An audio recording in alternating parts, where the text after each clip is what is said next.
এসেছি। টাইটেল আর থাম্বনেল থেকে তো বুঝতে পেরেই গেছো যে এতক্ষণে ভিডিওটা কি নিয়ে হতে চলেছে। তো নতুন জিনিস কিনতে কার না ভালো লাগে, তো সেই মতো কিন্তু আমরা আজকে যাচ্ছি আর প্রত্যেকটা জিনিস আমাদের সাথে শেয়ার করবো যে এছাড়া ওখানে আলাদা আলাদা কী কী প্রাইসের জিনিস আছে। চেষ্টা করবো যদি ভিডিও করতে দেয় সেটাও কিন্তু তোমাদের সাথে পরেই শেয়ার করবো। হ্যাঁ, নতুন কিছু একটা কিনতে যাচ্ছি, সেটা কি এখনই বলবো না, তার জন্য কিন্তু পুরো ভিডিওটা স্কিপ না করে দেখতে হবে। চলো বেরোনো যাক। আর দেখো বাড়ি থেকে বেরিয়েই দেখলাম গাড়ির তেল শেষ, তাই জন্য গাড়িটাতে তেল ভরার জন্য প্রথমেই তো চলে গেছিলাম পেট্রোল পাম্পে, যদিও সেটা রাস্তাতে যেতেই পড়ে। আর পেট্রোল পাম্পের সেদিকে অনেকটা ভিড় থাকার কারণে বরমশাইকেও কিন্তু অনেকক্ষণ দাঁড়াতে হয়েছিল, আর আমি ততক্ষণ তোমাদের সাথে গল্প করে নিচ্ছিলাম। এখন দাঁড়িয়ে আছি কারণ বর্মশাই পেট্রোল পাম্পে তেলটা ভরে নিই, ওই যে ভরছে দিনই এখন, তারপরে যাবো। চলো তোমার সাথে পুরোটাই শেয়ার করবো। দেন ফাইনালি আমরা তো পৌঁছে গেছিলাম আমাদের ডেস্টিনেশনে, আর যেটা ছিল খোসলা ইলেকট্রনিক্স চন্দননগরের। জানো তো চন্দননগরে হয়ে কিন্তু খোসলাটা আমাদের ভীষণ একটা সুবিধা হয়েছে। আগে তো আমাদের এখানে ছিল না, ছিল সেই চুচুড়াতে। আর তবে এখন চন্দননগরে হওয়াতে কিন্তু এত সুবিধা হয়েছে যে কি বলবো। আর দেখো শাশুড়ি মা শ্বশুরমশাই কিন্তু অটো করে চলে এসেছিলো, যেহেতু গাড়িতে তো 4 জনে যাওয়া যাবে না, সেই কারণে। টাকা খসবে দেবে না।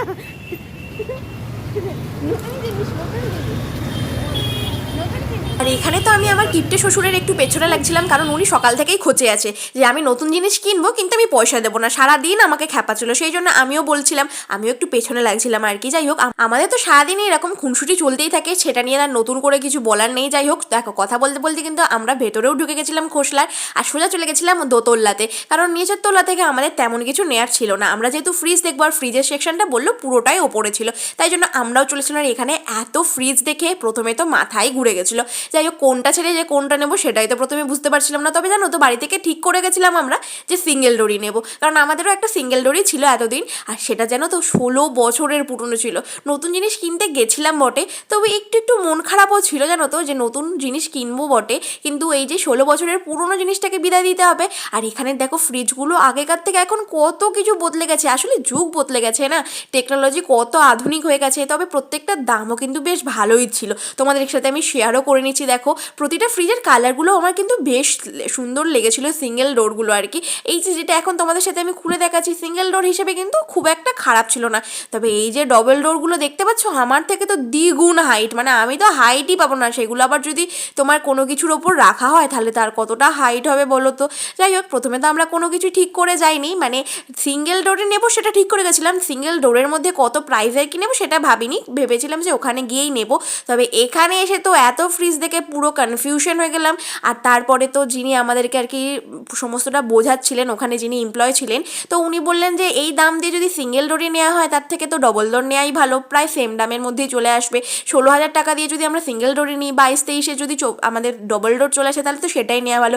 আর এই ফ্রিজটা দেখেছো কতটা বড়, এমন বড় তেমন কিন্তু দামটাও বেশ বড়, 1,60,000 টাকা দাম। তার আধুনিকতাও অনেক আছে, মানে ফিচার্সগুলো কিন্তু পুরোটাই ফ্রিজের বাইরে ছিল, যেটা আমি তোমাদের সাথে শর্টসেও শেয়ার করেছিলাম। তবে ভালো করে ডিটেলস আমি দেখিয়ে দিলাম, দেখেছো আমার মাথার ওপর দিয়ে চলে যাচ্ছে জাস্ট ফ্রিজটা, এটা কি করে নেওয়া সম্ভব বলো তো, আমি তো হাইটই পাবো না। আর দেখো ফ্রিজ কিনতে গেছিলাম যখন 4 জনে, খুব মজাতেই কিন্তু ছিলাম, বিশেষ করে আমি আর আমার শাশুড়ি মা তো বেশ মজায় ছিলাম। কারণ আর যাই হোক, আমাদের দুজনকে তো আর টাকা দিতে হবে না, সংসারের নতুন কোনো জিনিস যদি আসে মেয়েরা তো এমনিতেই খুশি হয়, আর সেটা যদি দরকারি জিনিস হয় তাহলে কতটাই ভালো লাগে বলো তো। তবে 16 বছরের ওই যে ফ্রিজটাকে বিদায় দিতেও কিন্তু আমার শাশুড়ি মায়ের দেখেছিলাম ভীষণ কষ্ট হচ্ছিল জানো তো।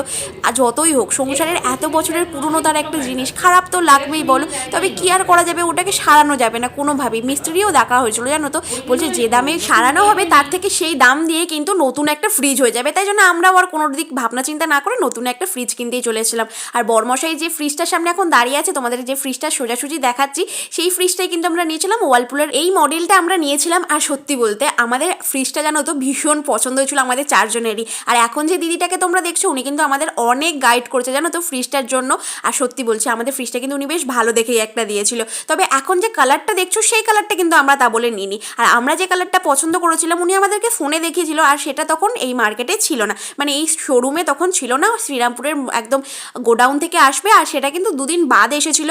আর আমরা নিচে চলে এসেছিলাম ফ্রিজটাকে পছন্দ করতে দিয়ে, কারণ পেপারগুলো তো রেডি করতে হবে, তারপরে তো মালটা বাড়িতে আসবে। আর নিচে আসা মাত্রই আমার আর আমার শ্বশুরমশাইয়ের তো একটা সিলিং ফ্যানে বেশ পছন্দ হয়ে গেছিলো। আর যদিও আমাদের সিলিং ফ্যানটা লাগতো, মানে চাতালের জন্য আমাদের এটা ভীষণই প্রয়োজন ছিল, দেখো সেটা কিন্তু প্যাক হয়ে গেছিলো। তবে ফ্রিজের বিলিংটা করতে কিন্তু অনেকটা সময় লেগেছিলো, অনেক পেপারস রেডি করতে হয়েছিল। আর তারপরে যেহেতু শোরুমে এখানে মালটা ছিল না, একদম গোডাউন থেকে যাবে, সেই জন্য কিছু একটু প্রসেস ছিল, যে কারণে দেরি হচ্ছিলো। তবে পাখাটা কিন্তু বিলিংটা তাড়াতাড়ি হয়ে গেছিলো জানো তো। আর বড়মশাই যতক্ষণে ফর্মালিটিসগুলো পূরণ করছিল, আমি ততক্ষণে পুরো শোরুমটা তোমাদের সাথে ঘুরে ঘুরে শেয়ার করছিলাম। এই যে এখানে দেখো রাখা ছিল কিচেন চিমনি, তারপরে গ্যাস ওভেন রাখা ছিল 3 বার্নারে। তবে আমার জানো তো এই গ্যাস ওভেনগুলো বেশ ভালো লাগে। তবে আমারও কখনো স্বপ্ন থাকলো যে পরে কখনো আবার কেনা হবে। আমার তো এখানে তেমনভাবে কোনো কাজ নেই। দেখো বড়মশাই এখন বিলিংটাও করে নিচ্ছিল। আর যেহেতু আমি ওকে বলছিলাম আর কি, খোঁজাছিলাম যে বাল্লে বাল্লে আমার আর তোমার সমস্ত টাকা গেল। ওই যে কথা আছে না, কারোর পৌষ মাস কারোর সর্বনাশ। তবে কি আর করা যাবে বলো, এই গরমে একটা ফ্রিজ ছাড়া কি কখনো থাকা যায় বলো তো বাড়িতে? আর যাই খারাপ হয়ে যাক না কেন, ফ্রিজ ছাড়া কিন্তু বাড়িতে একেবারে চলে না। আর সত্যি কথা বলতে আমরা তো নিজেরাও বুঝতে পারিনি যে ফ্রিজটা আমাদের এইভাবে ধোকা দিয়ে দেবে। আর কী বা করা যাবে বলো, 16 বছর ধরেও সার্ভিস দিয়েছে, আর কি চলতে পারে? আজকালকার দিনে মানুষেরই জীবনের কোনো গ্যারেন্টি নেই, সেই জায়গায় দাঁড়িয়ে ওরা তো এক একটা যন্ত্র। তবে দেখো বড়মশাইয়ের কথা বলতে বলতে কিন্তু বিলিংটাও হয়ে গেছিলো, আর আমরা এখানে দাঁড়িয়েছিলাম, আর বড়মশাই পাখাটা নিয়ে নিয়েছিল। আর পাখাটা নিয়েই আজকে আমরা বাড়ি যাচ্ছি। ফ্রিজের টাকা পয়সা পেমেন্ট করলে কী হবে, আজকে কিন্তু ফ্রিজ যাচ্ছে না আমাদের সাথে। আর এখান থেকে বিলিং করে আমরা সোজা এখন বেরিয়ে গেছিলাম, আর বেরিয়ে একটু তো খাওয়া দাওয়া করতে হবে, সেই উদ্দেশ্যে এখন রওনা দিচ্ছি। তো কেনাকাটি সব ডান, এবার বাড়ি যেতে হবে। চলো যাওয়া যাক। আর পরশু দিন বাসে আসবে। আর বড়মশাই এখানে বলছে আমার সমস্ত টাকা পয়সা খসে গেল, আর এরা এখানে নাচা গানা করছে। যাই হোক, মজাই করছিল আর কি। ও কিন্তু আমাদেরকে ভালোবেসে ফ্রিজটা গিফট করে দিয়েছিল। আর দেখো ফ্রিজ কেনাকাটি হয়েছে, বাঙালি বস আদেও কিছু কেনাকাটি হলেই তো আমাদের একটু সেলিব্রেশন তো তার করতেই হবে নাকি, একটু পার্টি তো করতেই হয়। আর দেখো আমরা দুজনেই গেছিলাম, কারণ সেদিনকে রাত্রিবেলা না শ্বশুরমশাইয়ের একটা নিমন্ত্রণ বাড়ি ছিল। আর শাশুড়িমা তো তোমরা অনেকেই জানো যে আমার শাশুড়িমা কিন্তু চিকেনের কোনো ছোঁয়া বা চিকেন খানই না, তাই জন্য উনি তো আর সেদিনকে আসেনি। আর আমরা এখানে অনেকবার এর আগে এসেছি, নতুন করে এই জায়গাটা নিয়ে নতুন কিছু করে আর বলার নেই।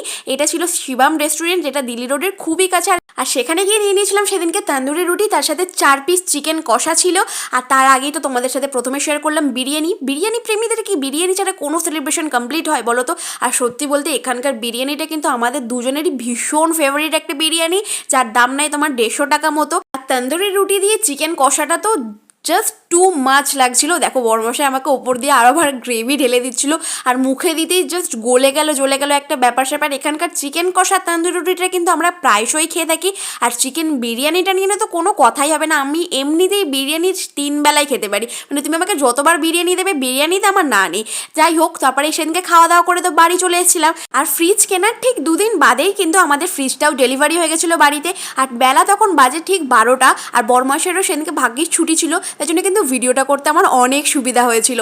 আর ফ্রিজটা যখন নতুন ফ্রিজটা এলো না, তখন এতটা এক্সাইটেড হয়ে গেছিলাম ফ্রিজের কভারটা দেখেই যে কি বলবো। তবে কিন্তু মনটা আমার যতটা খারাপ লাগছিল, তার থেকেও কিন্তু দেখলাম খারাপ ছিল অনেকটা আমার শাশুড়ি মায়ের মন। যতই বাড়িতে নতুন জিনিস আসুক, তার পুরনো 16 বছরের এই যে ফ্রিজটাকে দেখো এখন বাড়ি থেকে বিদায় দিতে হচ্ছে, খারাপ তো লাগবেই বলো। এমনিতেই প্রতিটা মেয়ে কিন্তু যখন সংসার পাতে, তখন ছোট্টখাট্ট সমস্ত জিনিসগুলোকে কতটা গুছিয়ে আগলিয়ে রাখে। আর সেই জিনিসটাকে যদি কখনো খারাপ হয়ে যায়, তখন তার থেকে বেশি কষ্ট কিন্তু আর কারোর হয় না। হ্যাঁ, নতুন জিনিস আসার খুশি যেমন আছে, পুরোনো জিনিসকে বিদায় দেওয়ার কষ্টও কিন্তু একটা থেকেই যায়, বিশেষ করে সেটা যদি মেয়েদের কোনো সংসারের খুঁটিনাটি জিনিস হয়। আর এটা তো সেই জায়গায় দাঁড়িয়ে একটা অতি প্রয়োজনীয় একটা জিনিস, কি আর করা যাবে বলো। জীবনে তো কোনো কিছুই চিরস্থায়ী নয়, আর প্রতিটা দিনই তো আমাদের সময়ের সাথে তাল মিলিয়ে চলতেই হয়। তাই মন খারাপ থাকলেও কিন্তু সেটাকে ভুলে নতুন জিনিসের আনন্দে মেতে উঠতেই হতো, তাই না বলো? আর এইটা ছিল আমাদের নতুন ফ্রিজের ওভারঅল লুক। আর জানো তো আমাদের সেদিনকেই কিন্তু সমস্ত ইনস্টলিংয়ের দাদারাও এসে গেছিলো, আর ওনারাও কিন্তু ভীষণ হেল্পফুল ছিল জানো তো। আর এখানে আমি সমস্ত ফাংশনগুলো আর কি ফিচার্সগুলো বুঝে নিচ্ছিলাম যে কীভাবে কোনটা করলে সমস্তটা ঠিক থাকবে। নতুন ফ্রিজ বলে কথা, তাকে তো একটু যত্ন করতে হবে জানো তো। তবে 16 বছরের যে পুরনো ফ্রিজটা আমাদের ছিল, বিয়ের পর থেকে এসে কিন্তু আমিও কিন্তু অনেকটা গুছিয়ে দেখার চেষ্টা করেছিলাম নিজের মতো করে। যাই হোক, কিছুই করার নেই, সেটাকে ভুলতে হবে আর নতুন ফ্রিজটাতে নিয়ে মেতে থাকতে হবে এবার। আর এই ছিল আমাদের ওভারঅল ফ্রিজের লুকটা। কেমন হয়েছে কালারটা বলো, যেটা ছিল কিন্তু অনেকটা নেভি ব্লু কালারের। আমরা 7 জনে মিলে এই কালারটা পছন্দ করেছিলাম, তবে আমাদের তো ভীষণই পছন্দ ছিল। আর সব থেকে পার্সোনালি কোনটা আমার পছন্দ জানো? এই যে ফ্রিজের বরফ রাখার ট্রেটা দেখছো এইটা, কারণ এইটা আমি কিন্তু এর আগে কখনো দেখিনি, বিশ্বাস করো। নর্মাল ট্রেগুলো দেখেছি, আর এইটাতে কিন্তু আমি বরফ রেখেও ছিলাম জানো তো। আর কি ইজিলি বার করা যায়। তবে আমি মিশো থেকে একটা বরফের রাখার ট্রে কিনেছিলাম রাবারের, তোমাদের সাথে আমি শেয়ার করেছিলাম।